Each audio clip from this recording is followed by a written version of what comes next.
Hi, this is Kai from Kikai Craft, and today it's not going to be a new pen day, it's not going to be an ink swatching day, it's going to be a maintenance kit kind of day. So I wanted to share with beginners like me how to grow a maintenance kit for your growing fountain pen collection. I'm assuming it's growing, whether it's quickly or slowly. I realized that there were a few things that we need to make sure that our fountain pens are well taken care of. Now, this is by no means exhaustive, and this is by no means a professional thing.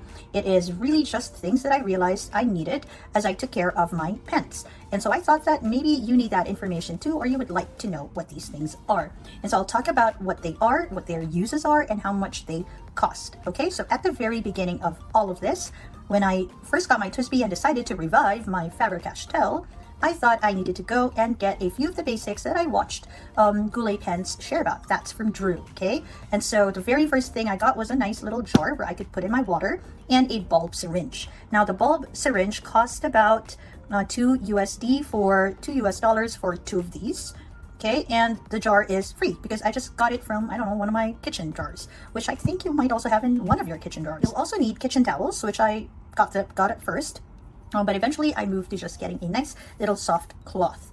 Okay, so what do you need it for? You'll need it to clean your pen nibs whenever you need to switch inks. So this one didn't quite work, and basically I just got to myself the bulb syringe, and I had to take a lot of time just putting water through, leaving this soaked in, putting water through, leaving it soaked in, etc. Okay, so these two and a kitchen towel, I think are your very basic essentials, okay, for your maintenance kit. Now, when after I got these, I moved forward and realized that I needed just a little bit more, and that more grew into what you see here. This is what I call my fountain pen first aid kit. Now, I thought this would be big enough to hold everything I need, but apparently it doesn't, so I still have a few bits and pieces that I put right beside this.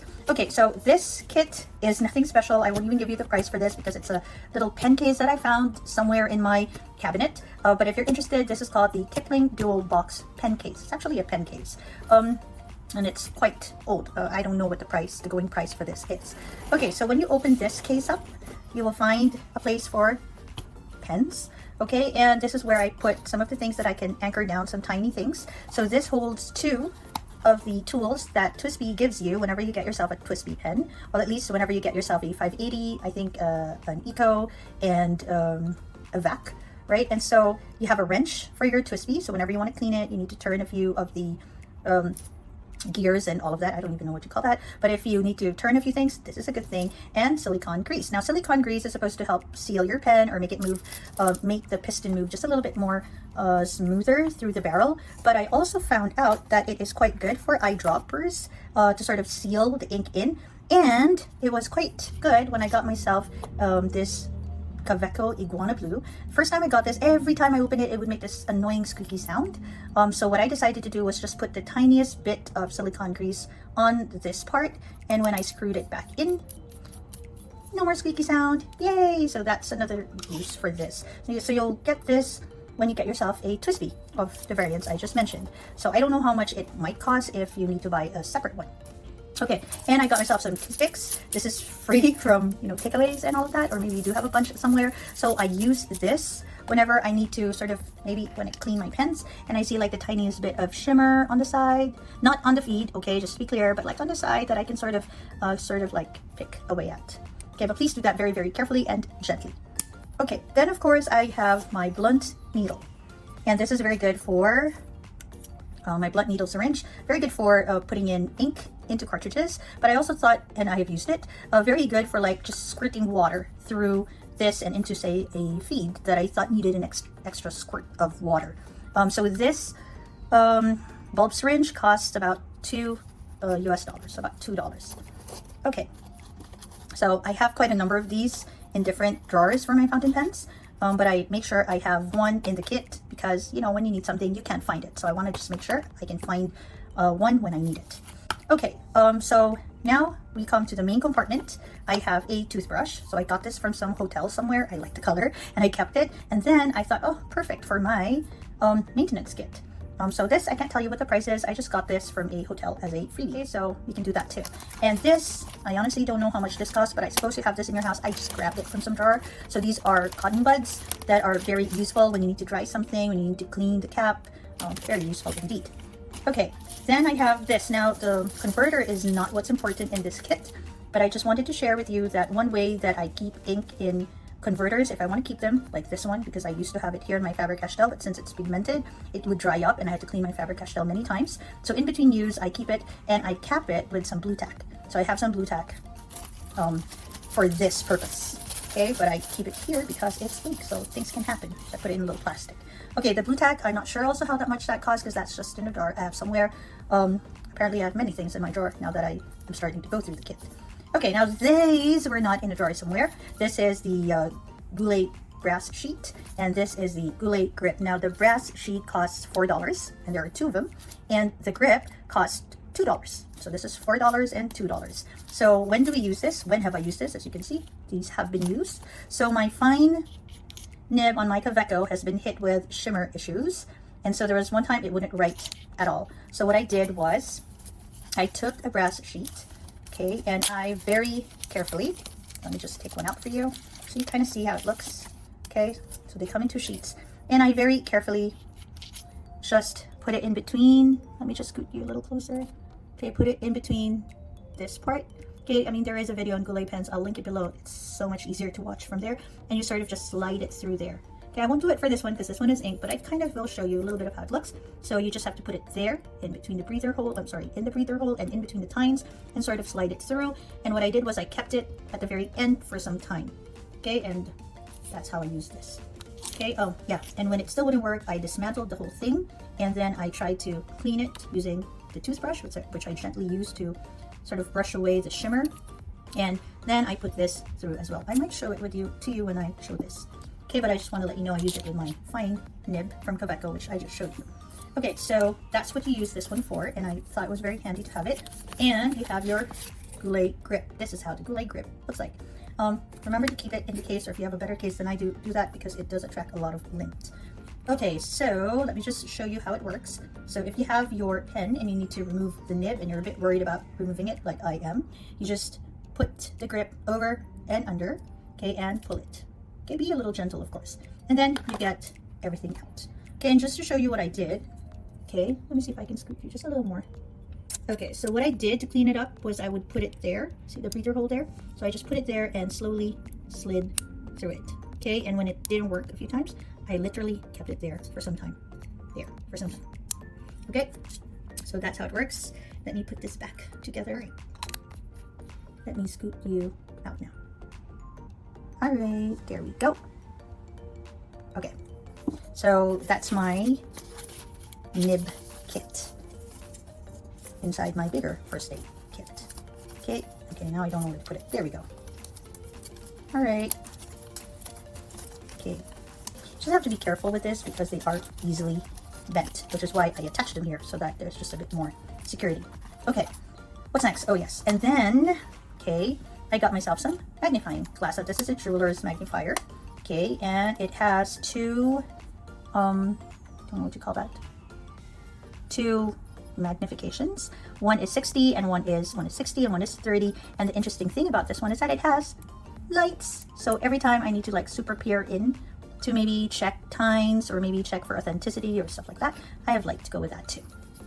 And it comes in a nice little case. All right, which I always keep it in. Now the magnifying glass, this magnifier cost me about $6 US. Okay, let's move forward. So when I got something from Galen, they also provided me with a brass burnisher. Okay, and it is meant to be rubbed over the brass. If you want to keep the aging patina on the brass, you don't use this. Okay, just use beeswax. But if you want to sort of polish it again, you can use this. Now, I thought I might use it if I need it for some brass pens, which I may eventually get. Okay, so that one was free. Thank you very much, Galen. Okay, and then on Fountain Pen Network Philippines, I saw one of the very active people there. Fantastic collection on this person. Hello, June. He once shared that he had a problem with coins and fountain pens in a pocket, and it really damaged the body. But someone recommended that he get himself one of these, and he did, and he used it, and it was perfect after.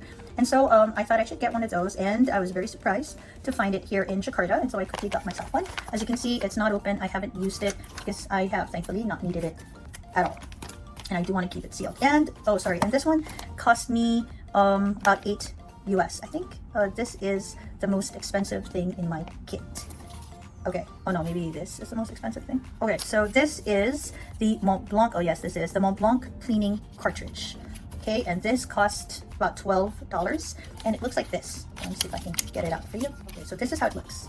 All right, and it is filled with Mont Blanc water. Actually, I don't know what it's filled with. I might as well call it Mont Blanc water. Does it say anywhere what it's filled with? It does not. But the people in the boutique told me that I can fill it in with distilled water.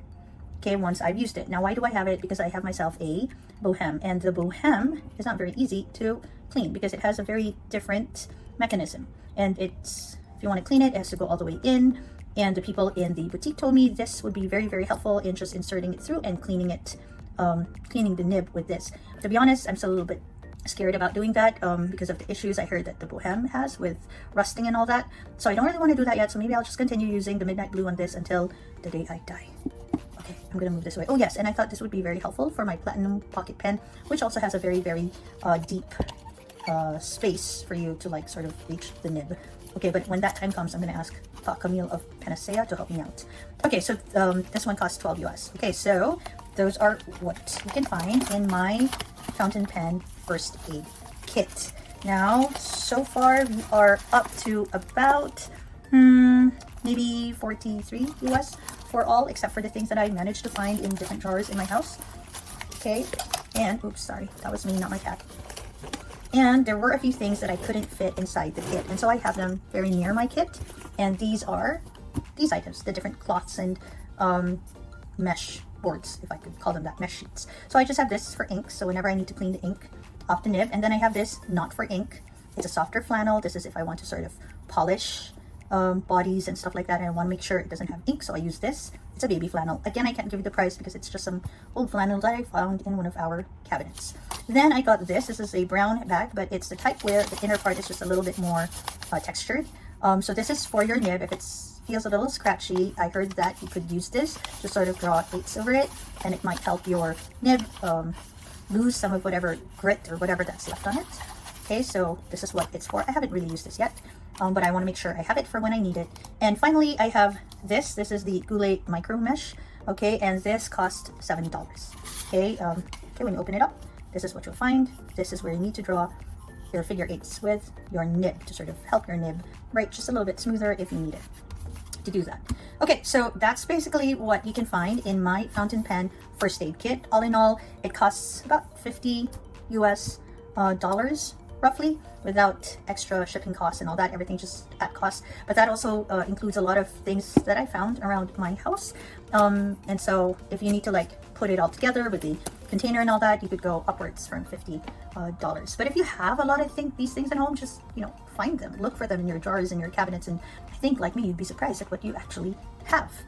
All right, so that's about it. Thank you very much for watching. And if you're a beginner like me and you want to also put together a first aid kit, I suggest you just start with this, and these two really worked for me for some time, and of course some cloth or some kitchen towel. But you can, of course, slowly grow your kit as you grow your collection. And some of these things you might not need at all. Like these, I haven't actually needed them at all, but some you might, and so I suggest that you just start collecting and building it for the days that you might need it. Okay, so if you like this particular video, please do hit the like button. If you like videos like this and pen videos and ink videos, then please do subscribe to the channel. And if you just want to say hi, which I love, please say hi in the comment section below. Okay, this is Kai from Magnifiers. Have a great day or a restful evening. Bye.